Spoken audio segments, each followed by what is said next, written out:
Welcome to the Hey Soul Sista podcast, where Mel Histon will guide you through life's big questions and bring you one step closer to doing this crazy journey as best you can.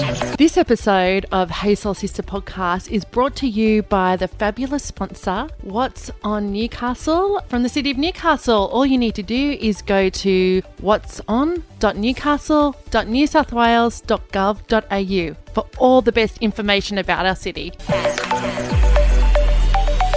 Hey Soul Sisters, I have the fabulous Meg Linton in here with me today. Hey Meg. Hello, thank you so much for having me. I'm so excited to have you because, Soul Sisters, if you're listening, I spoke at an event, a Babes Unite event it's called, a couple of weeks ago, and I was sitting in the room kind of waiting to go up and do my talk, and I was like, okay, I'm going to talk a bit about doing your inner work and why we need to do that to help us navigate our crazy life journey. And Meg was actually the speaker before me, and she blew me away because without any notes, she just spoke from the heart, spoke from her soul, and talked about the inner work that we all need to do. And so I was like, okay, we need Meg on Hey Soul Sista. We need to know more about her and the crazy, wonderful life journey she's been on and what she's doing, because Meg is a girl who's determined to change the world.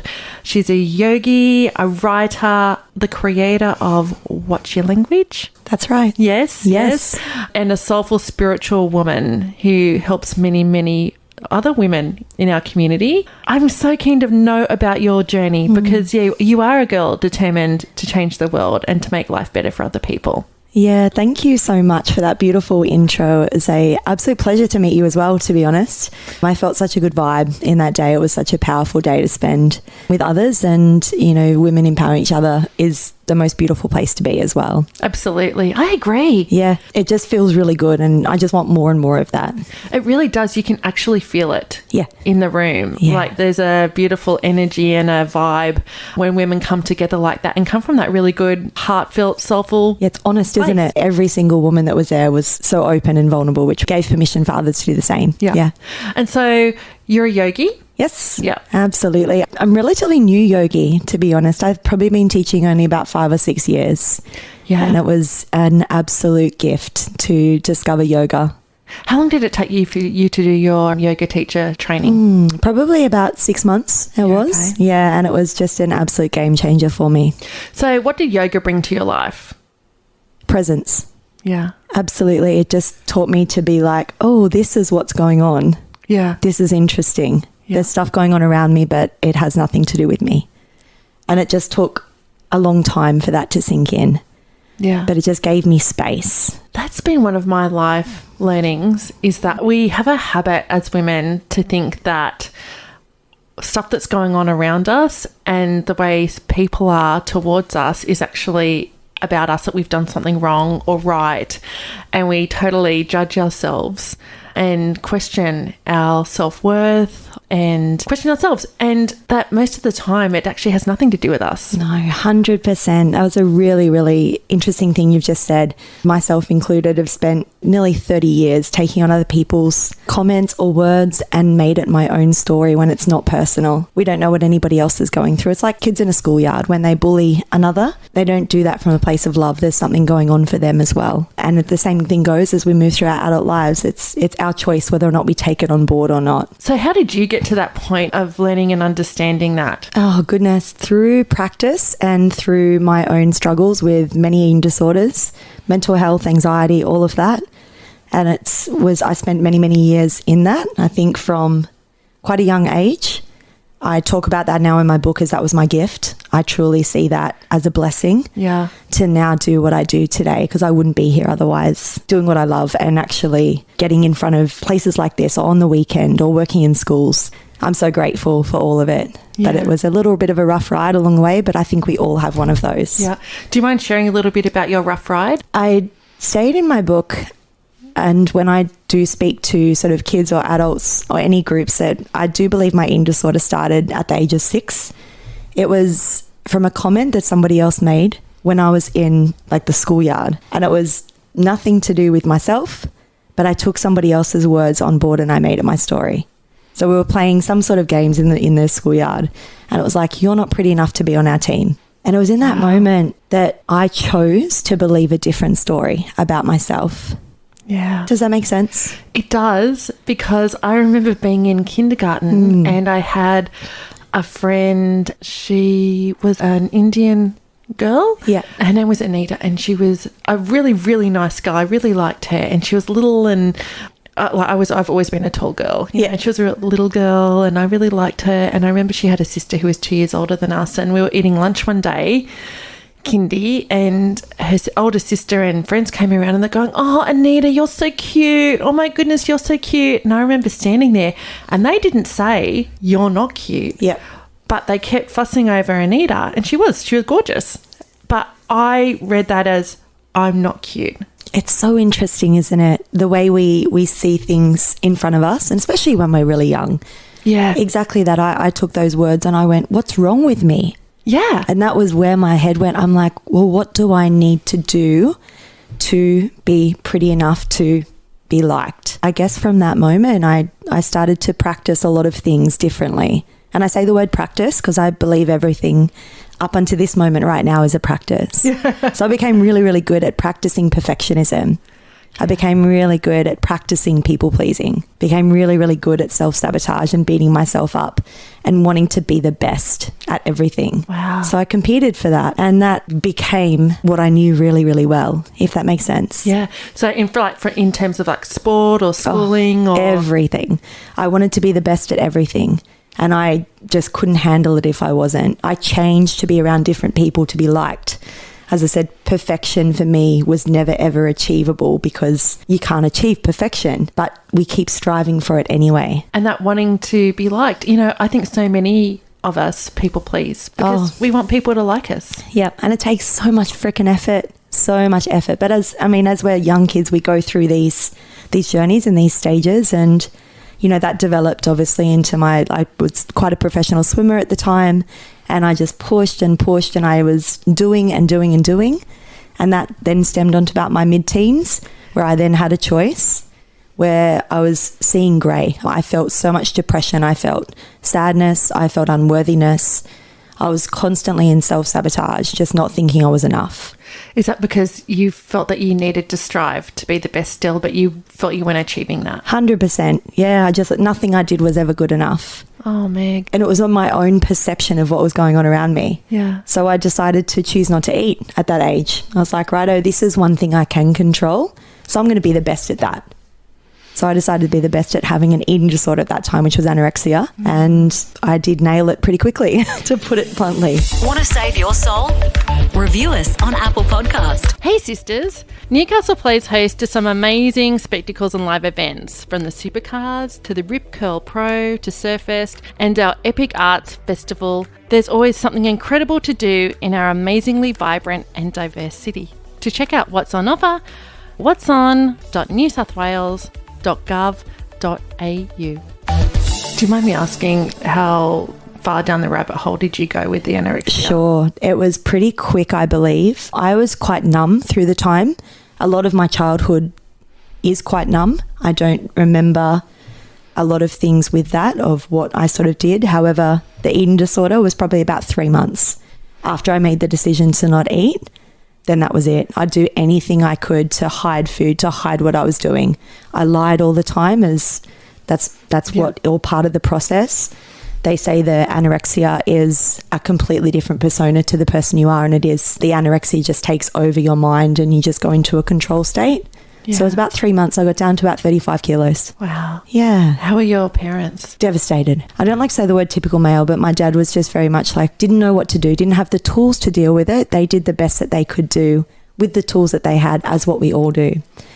I guess he kind of just worked and worked and worked and numbed or run, as what we tend to do when things are difficult. And I think mum, as what we've further interviewed on with my mum as well, she just fell into guilt. Yeah. Yeah. So it was a really tough journey for everyone around, not just myself, but every single person involved. Did you acknowledge at that time, I have an eating disorder? Or you were like, hang on, I'm just doing this? Such an interesting question. Yeah. No, at the time, you know you're unwell. You know that things are not good. However, you can't get out of the grips of it because all you want to do is lose more weight. And that's the difficult thing. Where do you stop? Yeah. That's it. That's where it becomes quite dangerous. So I think it was at 36 kilos, I got taken to a medical professional at that point.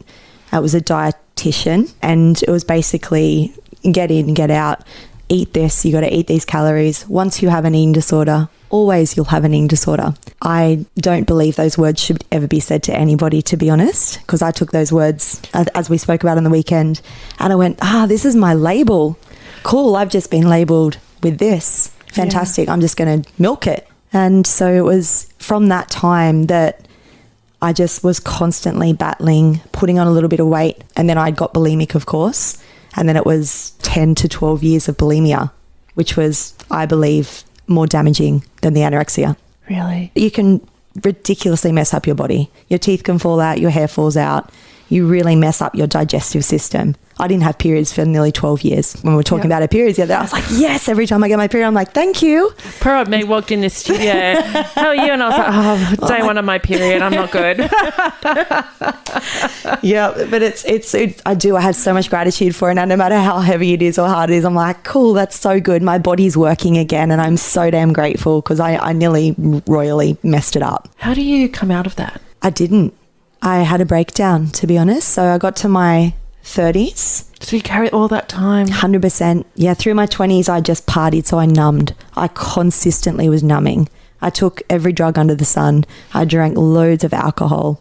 I just was partying because I didn't want to feel what was going on. They say, what is it that you're unwilling to feel? But I had no tools at the time. I knew nothing about yoga. All I knew was being a personal trainer and exercising in a gym. Yeah. So I numbed and I did everything I could to not feel. So by the age of 30, I was working as a personal trainer, 50 clients a week, 30-minute sessions back to back, teaching all over the shop. I was spending ridiculous money online shopping. I was so addicted to online shopping. And I broke one day. It was all just too much. I woke up one day, I nearly drove straight into a truck because I hadn't been sleeping. My hair was falling out. I was so unwell. I couldn't read the pages of a book, like one page. Nothing went in. My mind was just ridiculously messy and I was literally seeing grey. Meg, I love that you're just so real about this because so many of us get fearful around sharing our story and actually getting real about going, actually, this happened to me because of the guilt and shame they feel around that. Yep. Because they think they'll be judged. To be honest, I'm actually quite grateful for everything that's happened because I see so much go on, not just on social media, but I work in schools a bit and I just see the judgment and the criticism and the words that not just kids but also parents speak to themselves. Yeah. And I'm so damn determined to change it. So that's led you to this whole path of developing What's Your Language? Yeah, which is a program you deliver in schools. Yes, it is. Schools and also to bigger kids as well. Yeah.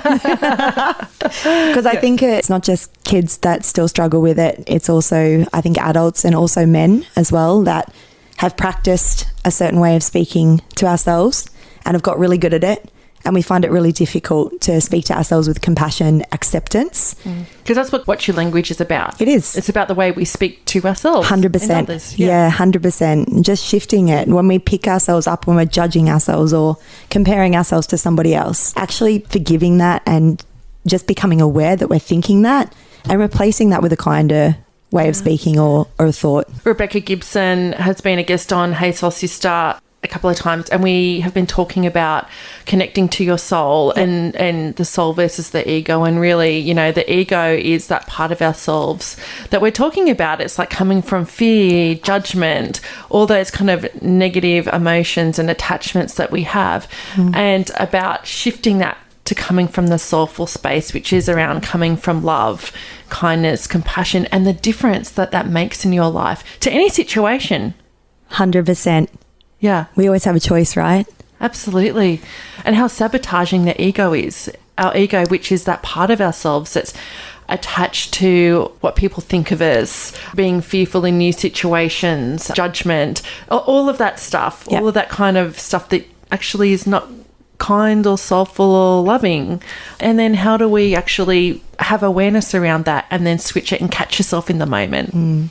I love that you're having these conversations because it's so needed. The more I think we hear it, the more we become aware of being aware is when we can do something about it. I think it's the most important thing in fear. I've learnt to slowly shift my fear, as what Gabby Bernstein says, I turn my fear into faith.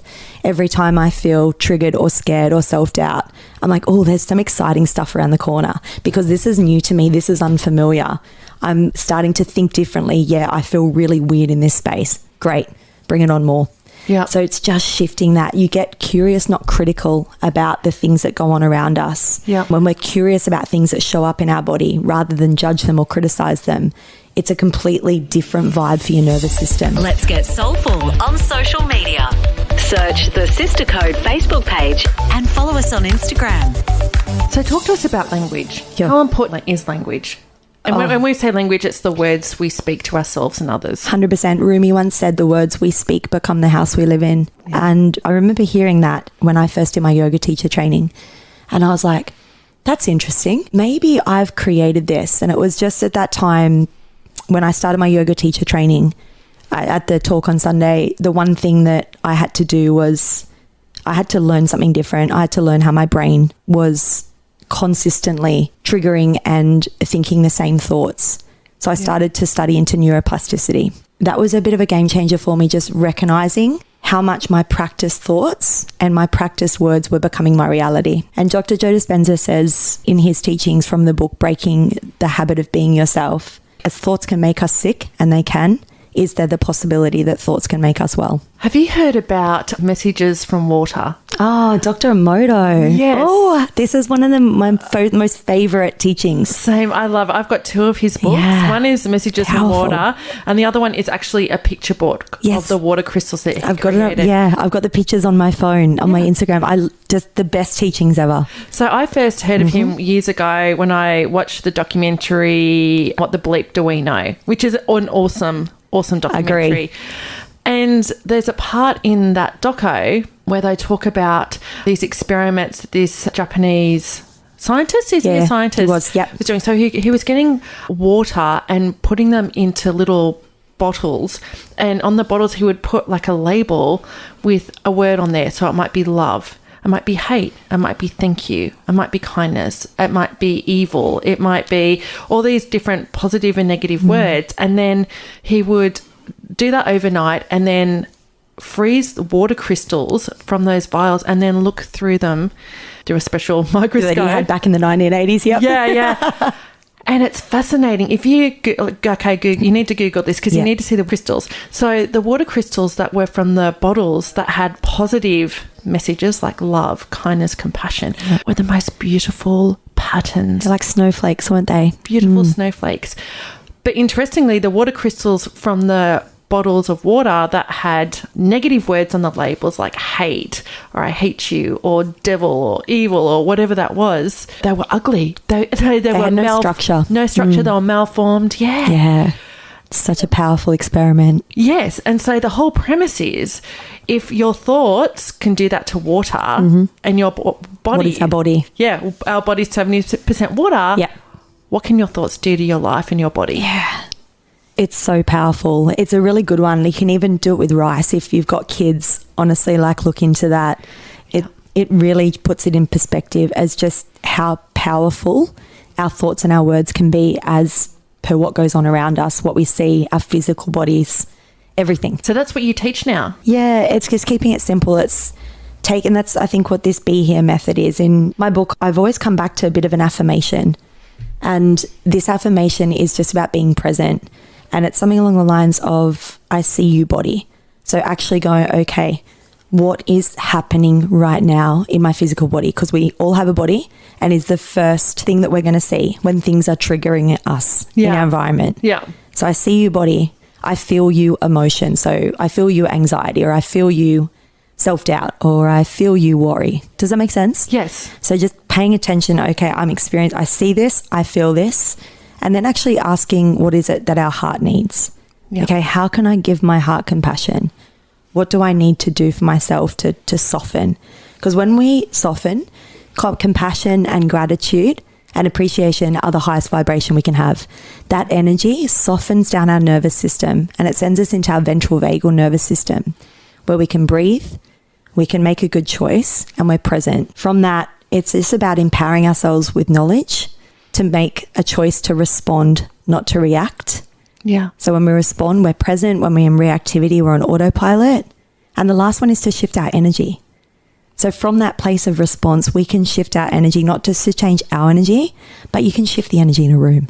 Yeah. Just by being present and making a better choice. And I think the key is awareness, which is why I do Hey Soul Sister. It's why I've got you here, because we all need to develop our own self-awareness. And I certainly know in my 20s, and I would say for a good portion of my 30s, you kind of stumble around through life, kind of, you know, not really stopping that, right? Yeah. Still like, and not stopping and reflecting about, okay, what's going on for me? How am I reacting to things?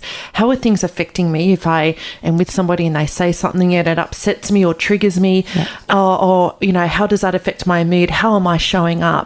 I know when I had the breast cancer, that was one of my big breakthroughs, and having the time to reflect and thinking about how do I show up in the world, and when I get through this chemotherapy, but you also would have been given space, to there, which has given you that opportunity to pause and reflect. Yeah, that was a big thing for me. Exactly. I remember lying on the floor of my room, you know, feeling like death, but going, when I get through this, how do I want to be different? I don't want to come out of this the same person. I want to come out happier, more peaceful. I want more love and good relationships and all of that great stuff in my life. And you're right, I had the space then, unfortunately, going through breast cancer treatment to reflect on that. Yeah. A lot of the times we can be in a world where it's just so busy. And if things are consistently busy for us, then we are practicing being busy. We don't have enough space for mindfulness or awareness to drop in. So we can't actually make a good choice. Daniel Siegel, in his book Mindsight, talks on the hand model of the brain and what actually happens in our prefrontal cortex. This area of our prefrontal cortex is what keeps us present. That's where we're blessed to have that as humans. However, if we're too busy and too fast, this area of our prefrontal cortex, we basically flip our lid and we're just operating out of our amygdala and out of that primitive sense of our brain. So we're constantly on autopilot, making the same decisions, choices and behaviours. Yeah. So to get that awareness where we can self-reflect and see how we're showing up and how we're thinking, how we're responding, all of that stuff, we need space. We need time and time for reflection. Yeah. To pause. It's like anything. We can't do all the time. It's the duality of life as such, isn't it? It's, you can't have the good without the bad, the sun without the moon, and etc. We just can't keep being busy. We'll break, like what I did. I literally hit a wall and that forced me to stop. Yeah. And that was it. It sent me to Bali, where I paused and I went, what do I need to do here to change it? I cannot keep living that same way, making these same choices, because that's not where I want to be in 10 years. I need to do something about it. But if I hadn't have paused, I wouldn't have been able to pick that up. Yeah. And who knows, I guess, where that would be now. Yeah. Yeah. And so now you're out serving the world. You were out there changing the world. I still look at this and I'm like, holy shit, how did I get here? I do pinch myself nearly every morning to go, wow, this is what I do. And it really does blow my mind sometimes. And I do not take it for granted. To do what I love is just amazing. Want to fill your soul with more? Go to thesisterco.com. So what have you learned on your crazy life journey about yourself? I'm still learning so much, Melissa. So this book writing process has been the hugest journey, but in such a great way.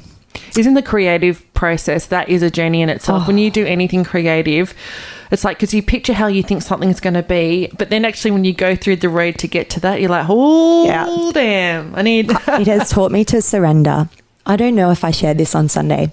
My nan passed away in December last year, and it's taught me to not hold on to anything at all, to not look back on a situation into the should've, could'ves or would'ves, and to trust the process 100%, and to not hold blame, shame or guilt, because it doesn't serve us at all. Yeah. It takes up space in our bodies. When my nan passed, she was holding on to lots of things and it came out physically, it came out on the walls as, help me, I've been a bad person, I can't forgive myself.